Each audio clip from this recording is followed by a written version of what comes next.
Hello, I'm Harley Schlanger from the Schiller Institute. Welcome to our webcast with our founder and president, Helga Zepp LaRouche. It's June 25th, 2020, and we have some crisis spots that are absolutely urgent to cover. Helga, let's start with the coronavirus. As we've seen, what some people are calling a second wave, some people are saying it's a filling out of the first wave. What's the picture that you have on this?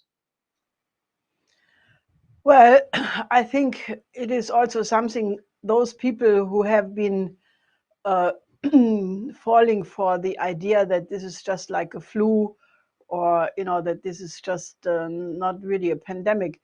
I mean, unfortunately, the reality is going to tell people that this is a very dangerous virus which is mutating, and the WHO just announced that by this weekend there will be around 10 million people infected and half a million of people will have died.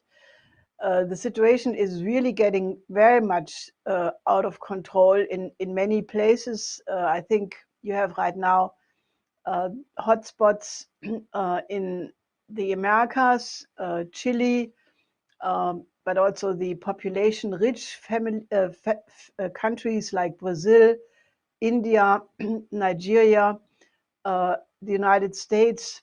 In the United States, it is in also the population-rich states, California, Texas, Florida.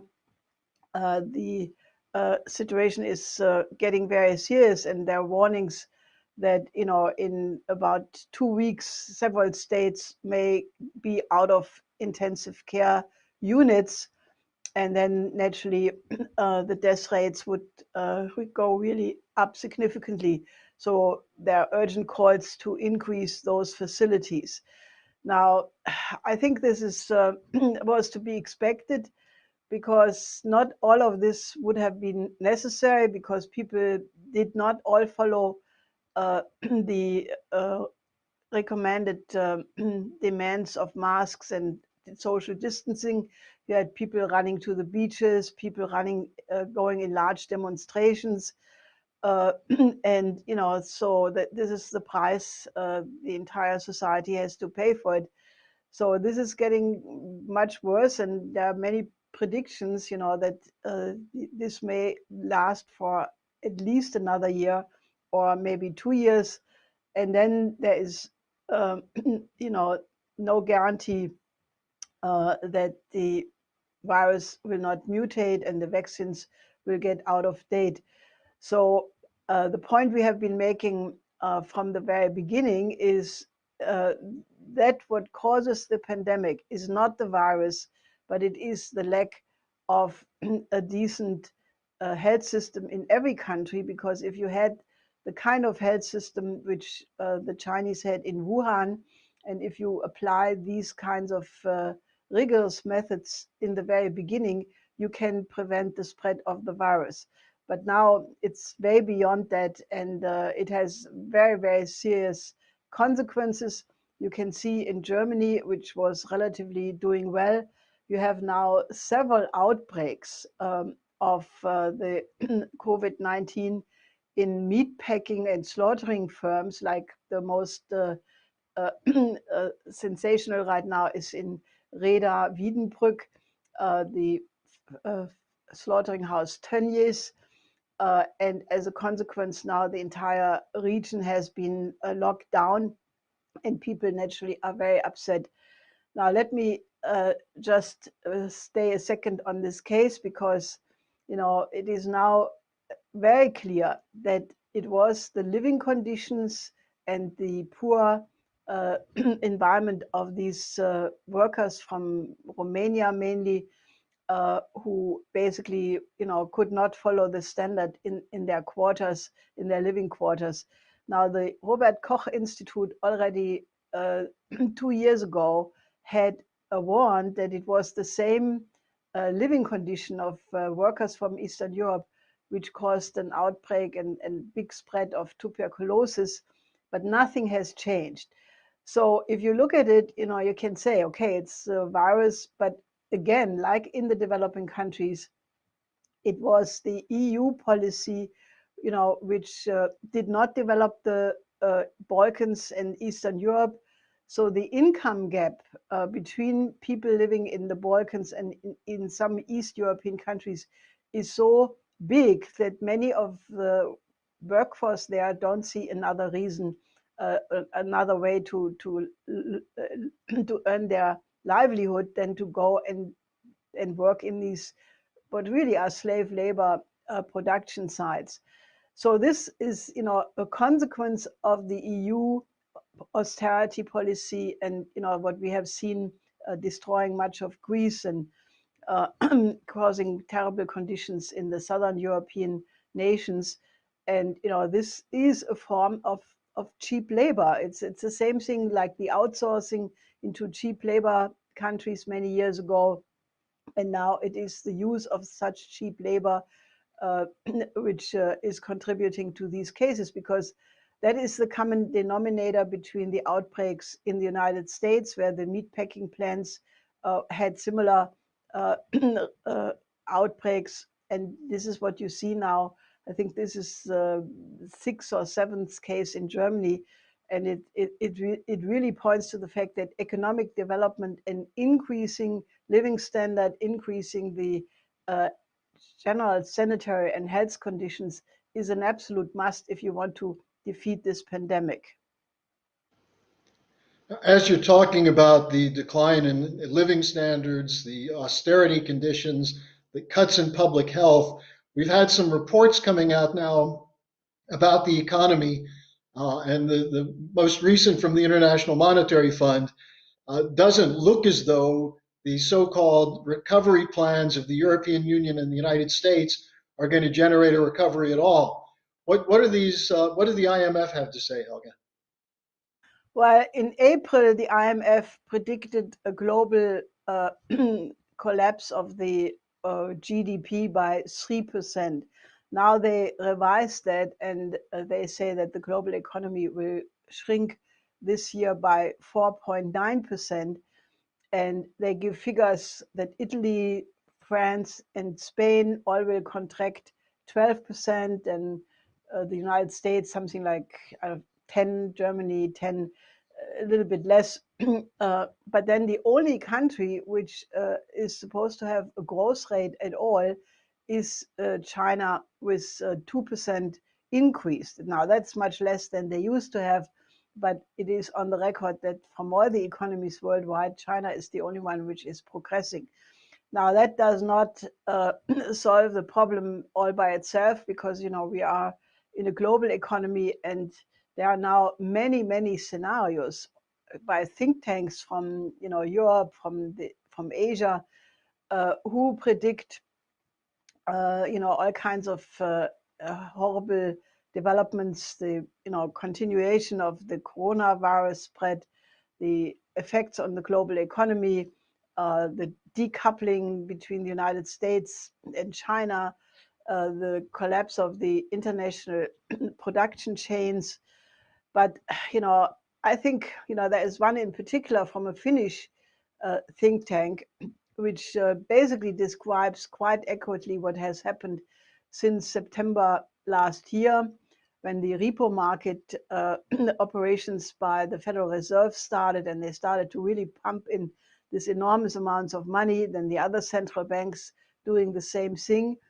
But nevertheless, this was not sufficient to get the real economy going.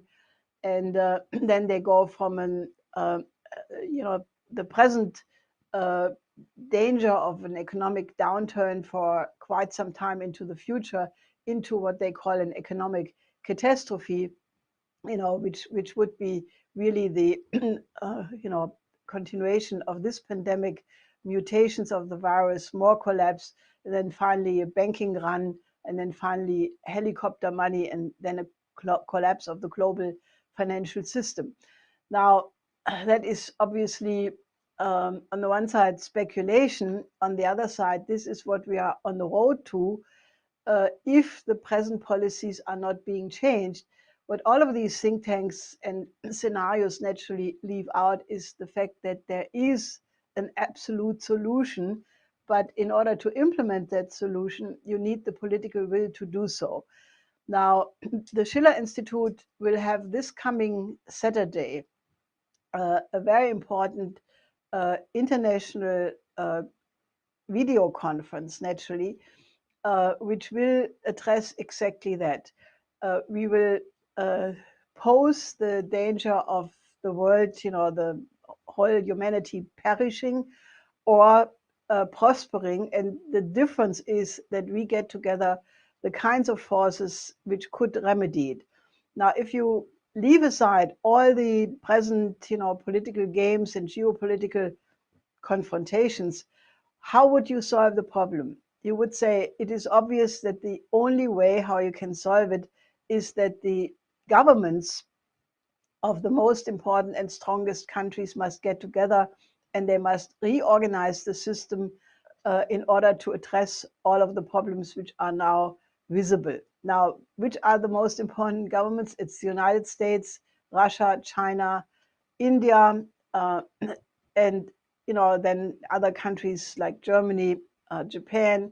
You would say those countries which have strong economies, they should get together and organize a new Bretton Woods system, get rid of this casino economy, because all this money pumping of the central banks accelerated since last September was just helping to maintain the speculation, to maintain totally bankrupt banking sector, but it did not restart the economy. So what should be happening is that these top countries, but especially the four most powerful countries, should get into a summit.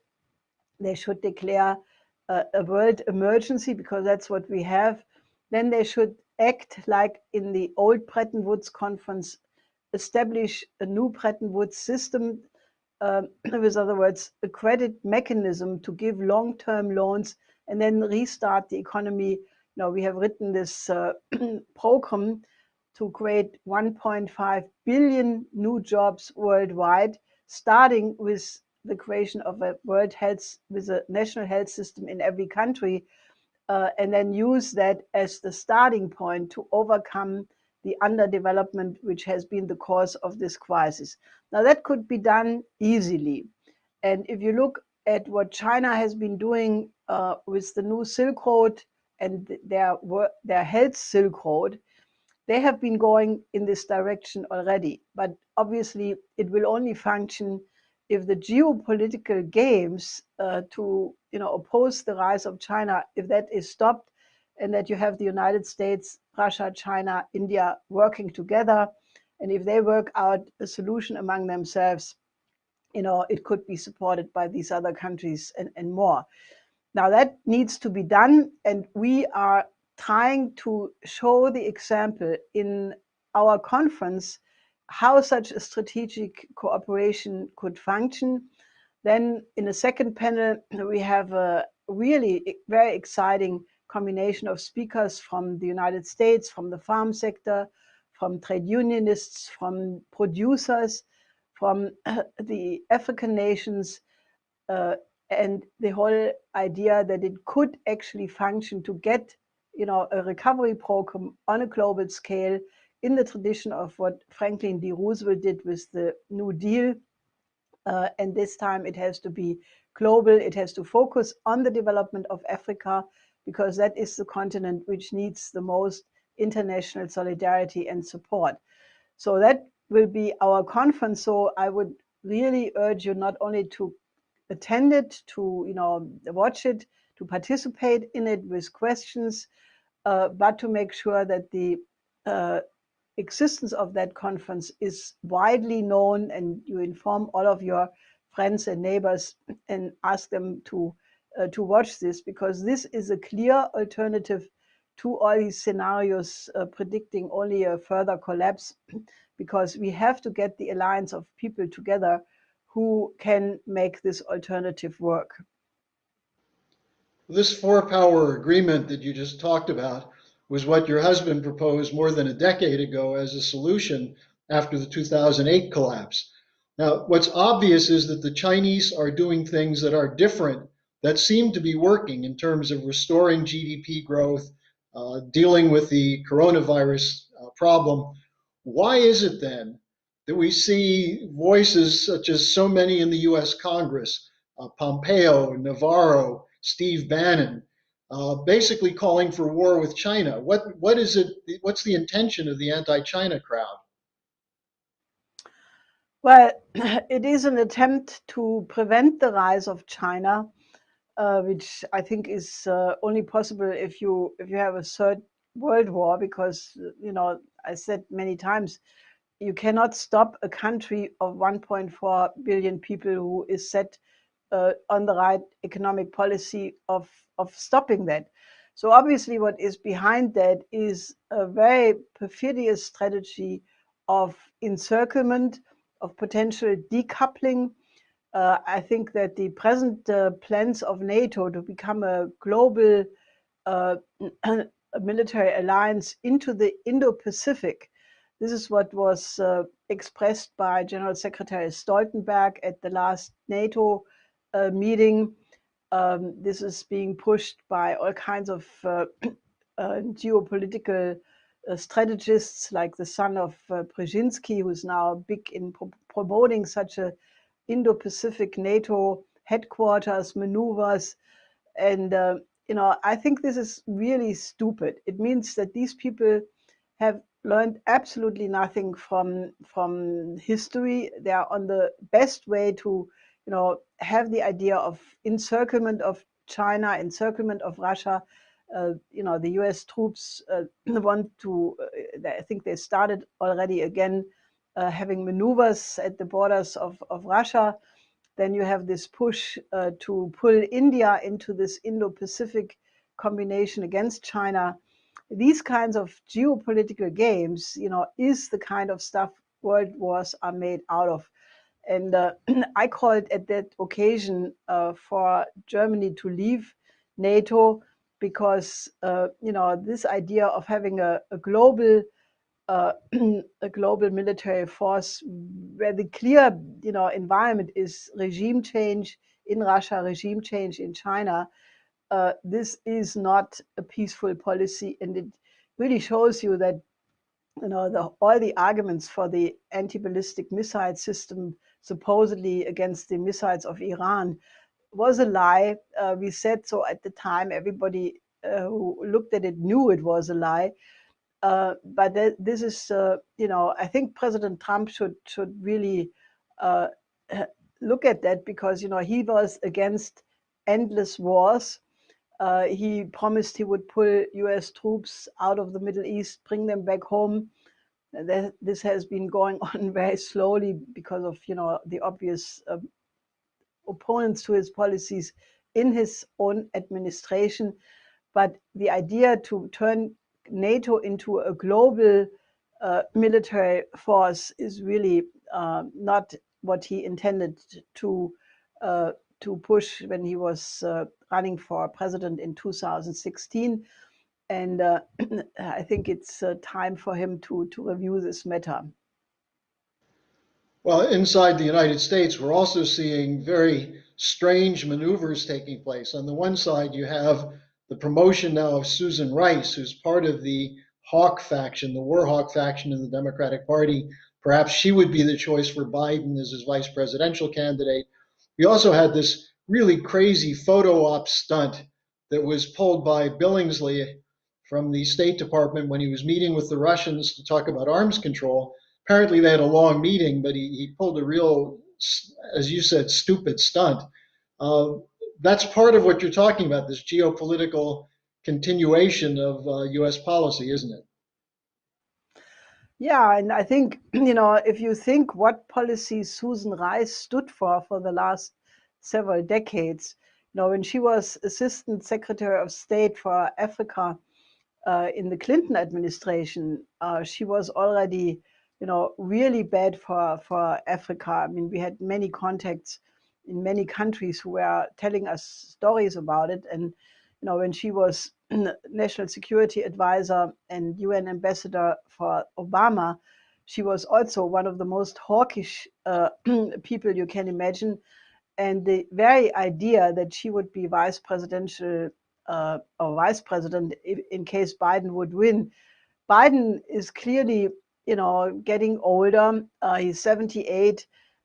He had several problems in recent periods, which, it's not a good. So if you had all of a sudden a Susan Rice as president, well, I think this would be devastating. So people should think twice if that's really such a good idea. Now, it was good that there were finally, after all this tension, arms negotiations between Billingslea and Ryabkov in Vienna. That was useful. I think they lasted for 10 hours altogether, and both sides commented that it was useful and constructive. But, this stunt by Billingslea to put a third chair, then put Chinese flags on it, and then play this up big as the empty chair. I mean, the Chinese never, at no point, said that they would be part of such discussions. So it was, naturally causing very strong reactions. The Chinese said, this is how low can you get? And I must say the Marx Brothers were at least funny, but this was just pinish. This was, and the reason why the Chinese don't want to be part of such arms negotiations is also very clear. They have 320 nuclear warheads as compared to 5,800 of the United States and 6,315 on the side of the Russians. So it is very clear that China, under the present Cold War, threatening turning into a hot war, why should they participate in something which clearly is part of the containment? So this is just really unnecessary provocation and a part of the environment, as it is that O'Brien, the national security advisor, compared Xi Jinping with Stalin. So this is all just poisoning the atmosphere, and it's really, it's really something people should not be taken in. Unfortunately, people, who are bombarded by this anti-China propaganda, they just fall for it, and this is what's intended. But people should be aware of the fact that these kinds of, enemy image, the creation of such enemy images is a pre-war propaganda and can lead to absolutely no good result. And it's interesting that this is continuing now in the moment where you have the reemergence of Bolton, who President Trump has correctly identified as a warmonger who is taking us toward World War III or World War VI. But we see some of the other people in the administration making statements that are very much parallel to what Bolton was saying and doing. So this has to be cleaned up. Now, one of the potentials for this is for people to pay attention to this article that was written by Russian President Putin, which has been widely commented on the 75th anniversary of the Great Victory. Helga, what's your assessment of what Putin said and the importance of this article? Well, I think it's a very, very interesting flank because, obviously the present strategic situation is, one of confrontation, one of demonization of Russia, of China. So what Putin has done is he has written a rather lengthy article with a lot of historic details and reference to actual archive documents and on the real history of the Second World War, the prehistory, the developments within the war, and he uses that to basically demand that all countries should open their archives, that all the historical documents should be published. As a matter of fact, there is no good reason why this should not be done, because after all, the war is 75 years ago, has ended. And he says then there should be a public debate about that, and also, among historians, they should really do a truth-seeking collaboration among themselves to get the historical facts actually out. And he says, the good thing is historical documentation you cannot refute. Now, what he does in that article is quite incredible. It's not incredible, but it basically confirms a lot of the articles which my late husband has written, or myself, or other of our associates have written over the years, because it confirms that the causes for World War I are really to be looked in the Versailles Treaty, which Putin says this created the absolute unjust conditions, because it was an attempt to just loot the German economy to the point, that the Germany was not able to maintain the reparations. It was an effort by the Allies to steal from the German economy, and that favored a climate where then radical elements like the National Socialists could actually, manipulate the population by promising them that they would free them from the dictate of Versailles. Now, the other very interesting point he makes is that there were many members of the oligarchy, the aristocracy, the establishments in many, many countries, including especially Great Britain and the United States, who did finance the rise of Hitler.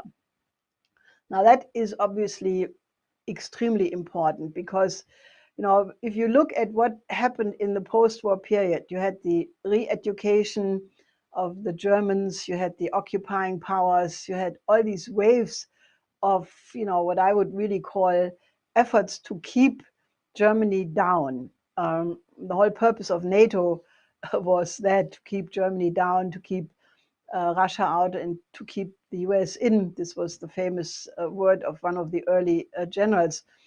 But I wrote a book, or I contributed to pulling a book together, which was published in January 1984, which is called the Hitler Book, which I worked on because it was clear to me that you would never have a liberated German population, a sovereign country which could think straight, if this story about Hitler would not be straightened out.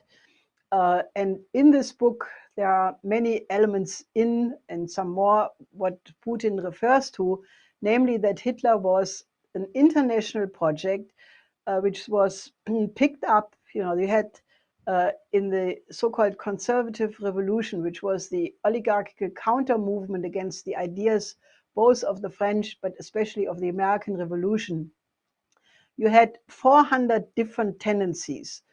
And they picked the National Socialists to promote it, knowing perfectly well that if Hitler would be in power, that it was just a question of time when there would be a war between Germany and the Soviet Union, and they would basically tear each other apart, and the rest of the countries could up the pieces, and the British empire would just be the dominant one, as they always have done such conflicts by divide and conquer. Now, Putin also mentions in his articles that the borders in Versailles, and one could add Sykes-Picot and the Trianon Treaty, they were done in such a way deliberately to create territorial tensions, to create time bombs which could be detonated at any desired moment in the future. And that has been the map of the Middle East, of the Balkans, and naturally that is what also contributed.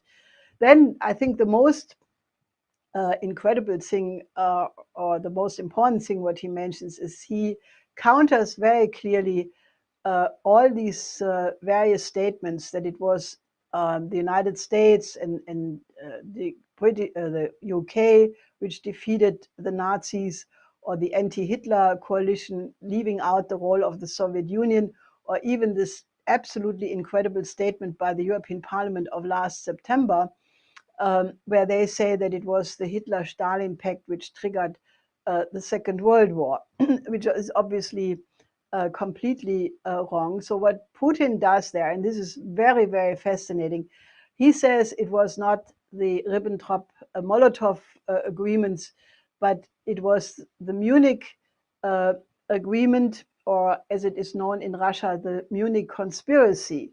because there, and that's what Western politicians don't like to be remembered of, where all the dealings and wheelings, the appeasement against Hitler, the even partitioning the loot ahead of time, was all being worked out, and that then led to the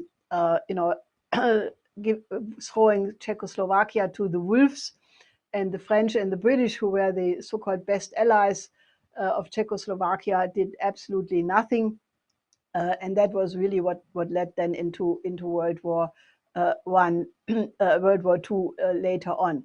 So this, I think, is very, very important because it brings up all the parallels to today. And then Putin makes a very important point. He ends the whole question by saying what really was the cause is that all the governments played their geopolitical egoistic games. They tried to cheat each other. And the big failure was not to create an international security arrangement which would have solved the problems of all. And then he says, obviously, this is why he's calling for the summit of the permanent five countries of the UN Security Council to work out solutions both for the international peace, but also to address the world economic crisis following of the coronavirus pandemic. So this article, I think, is extremely important, and I can only urge people to read it. The Russian government circuits have called for an international debate. The Russian ambassador to the United States, Antonov, for example, he has sent out this article to the State Department, to NGOs, to embassies, and calling for such a debate.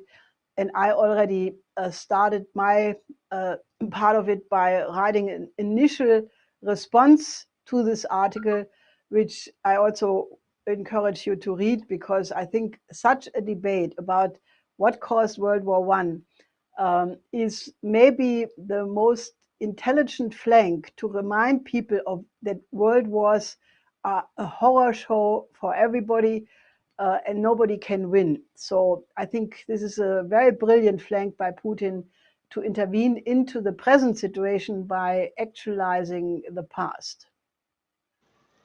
I think the timing of this is perfect given the crises that we've been discussing, and also coming before the conference that the Schiller Institute is holding this Saturday. Again, you can register for the conference on the schillerinstitute.com this Saturday, June 27th at 10 a.m. Eastern Time.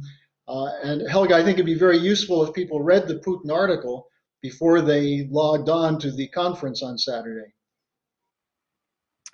Yes, I also would urge people, if you have some time, watch the military parade which took place yesterday on the Red Square.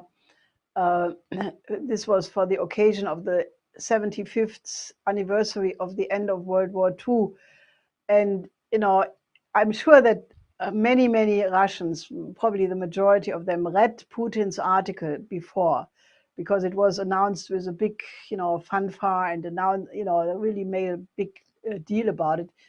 So when you then having in mind that the Russian people, for whom the 8th of May is the most important holiday of the year, that they, because they lost 27 million people in the Second World War, and the memory is absolutely fresh. I mean, the Soviet people made a heroic effort to defeat the Nazis. 80% of the war machine by the Nazis was thrown towards the Soviet Union. So, Franklin D. Roosevelt, said in 1942 that it was the Soviet people alone who really defeated the Nazi machine, and he paid credit to that. So if you have all of this in mind and then see this military parade, it is important that you take it as real, because on the one side, I think there is no threat coming from Russia at all. On the other side, what also comes across is a complete resolve that there will be no way how you can defeat the Russian people. And I think this is also an important message. And then you see this, military equipment, and people should really think that to play with the idea of winning a war under the present circumstances is something which should be absolutely rejected. So I think the best short-term lesson is that before you come into our conference, read the Putin article, and also, that you watch at least some excerpts from this military parade, because it gives you a different sense of reality than what you normally would get if you just watch the mainstream media. And it is important that people get back to reality in a world which is really in a dangerous moment. I think we have to concentrate on what is important for all of humanity. And it's first peace. It's secondly getting the economy going again, and then find a new system of international relations where the whole world can be peacefully progress and look into the future. Okay, well, we hope to see all of you this Saturday. And Helga, thank you, and we'll see you next week. Till next week.